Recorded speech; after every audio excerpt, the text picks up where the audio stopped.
Assalamualaikum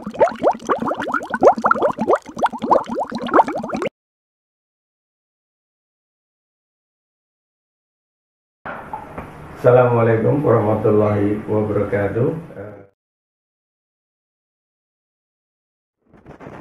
Nah, energi mobil itu ada pada aki.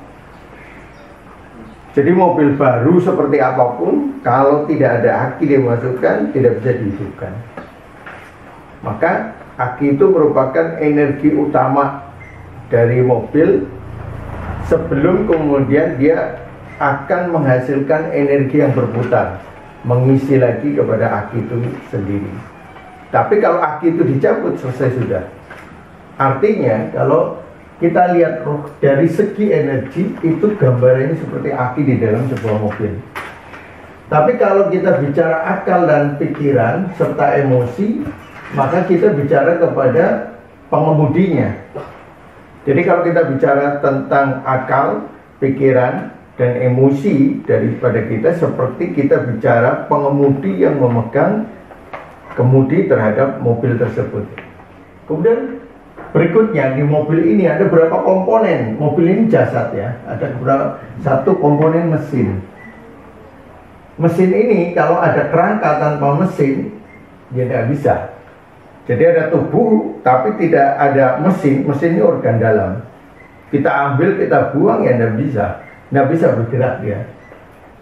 Ada mesin tanpa rangka, maka dia bisa berputar tapi tidak ada manfaatnya. Dia hanya berputar semua, hanya seperti itu aja. Ada aki, mesinnya dia mungkin bisa nyala, tapi apa yang mau digerakkan? Maka dia nggak punya fungsi yang penting dalam persoalan ini. Kemudian ada perkabelan ini. Nah, kabel ini akan sirkulasinya adalah listrik. Nah, kalau di dalam tubuh kita, kabel itu seperti meridian, kelistrikan yang nggak kelihatan, tapi bisa dirasakan, jalurnya jelas. Jadi alurnya mana yang terjadi konslet, kemudian mana yang kabelnya terputus, kemudian kabelnya yang getas dan sebagainya, bisa kelihatan jelas, bisa dicari. Ini beda dengan pembuluh darah. Kalau pembuluh darah isinya adalah materi, maka kita tetap bicara mesin.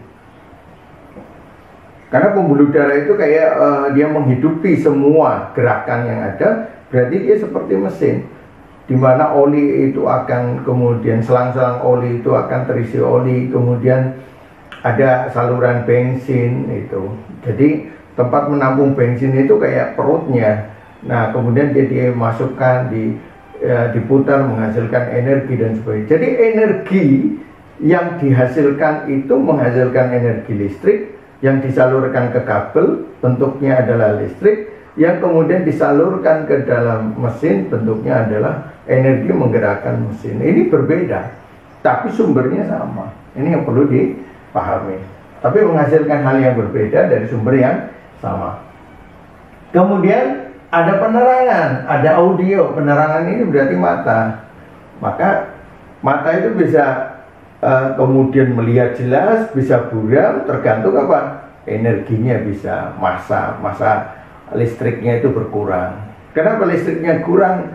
Karena pasokan energi yang dibuat itu tidak bisa maksimal. Kenapa tidak bisa maksimal? Oh, karena olinya kurang maksimal berputar, misalnya melumasi, kemudian bensinnya kurang bagus sehingga dia tidak menghasilkan cukup energi listrik yang maksimal, dan banyak faktor dan sebagainya. Mungkin kabel masanya yang harusnya besar dia kecil, mengecil, terjadi sumbatan. Jadi arah kepada lampu saja untuk penerangan itu bisa bermacam-macam kesimpulan.